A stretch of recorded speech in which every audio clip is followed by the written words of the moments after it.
Good morning. সবাই কেমন আছো? আমি সুমন, আমার চ্যানেলে সবাইকে ওয়েলকাম। আজকে আমি একটা শাকের দুর্দান্ত রেসিপি নিয়ে চলে এলাম।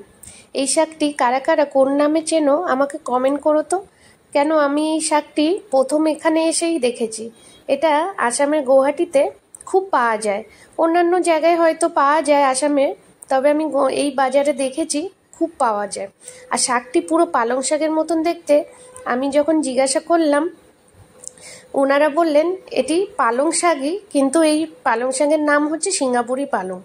এই শাকটি শরীরের জন্য ভীষণ ভালো, উপকার খুব এই শাকের আছে। আপনারা মাছের ঝোল বা ডাল বা যে কোনোভাবে রান্না করে এটা খেতে পারেন। আর আমিও প্রথমবার এই শাকটি এনে রান্না করেছিলাম, আমার এতটাই ভালো লেগেছে প্রায় এই শাকটা এনেই থাকি। এবার এক এক করে পাতাগুলো ছাড়িয়ে আমি সুন্দর করে প্রথমে ধুয়ে এবার কুচিয়ে নেব। শাকটি খেতে ভীষণ ভালো, রুটি পরোটার সাথে আমি তো খেয়েই থাকি। যখনই আমি শাকটি বানাবো, বেশি করেই অবশ্যই বানাই, গরম গরম ভাতের সাথে আমি রুটি পরোটার সাথেও খেয়ে থাকি, খুব ভালো লাগে। আমার শাক কুচানো প্রায় কমপ্লিট।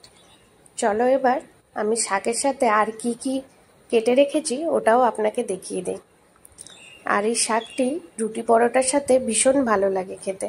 আমার যদি এই শাকের রেসিপিটি আপনাদের ভালো লাগে তাহলে অবশ্যই আমাকে কমেন্ট করে জানাবেন।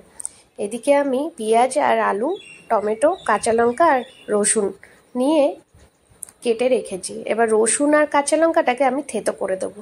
এদিকে আমি সর্ষের তেলের মধ্যে শুকনো লঙ্কা আর জিরে ফোড়ন দিয়ে আলুটাকে ভেজে নিলাম।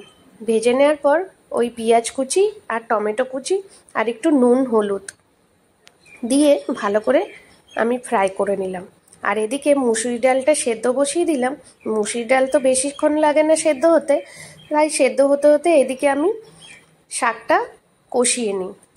এবার ওই লঙ্কা আর রসুনের পেস্টটা দিয়ে ভালো করে কষিয়ে কুচানো শাকগুলো দিয়ে আবার কষিয়ে নিয়ে ওপর দিয়ে ধনে আর জিরে 1 চামচ করে দিয়ে দিলাম।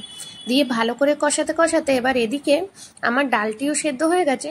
এবার ডালটা ঢেলে নেব এই শাকের মধ্যে। মুসুরি ডাল দিয়ে এই শাকটি খেতে খুব ভালো লাগে, আর শরীরের জন্য ভীষণ ভালো এই শাকটি খাওয়া, খুব হেলদি। বাচ্চারা খুব পছন্দ করবে।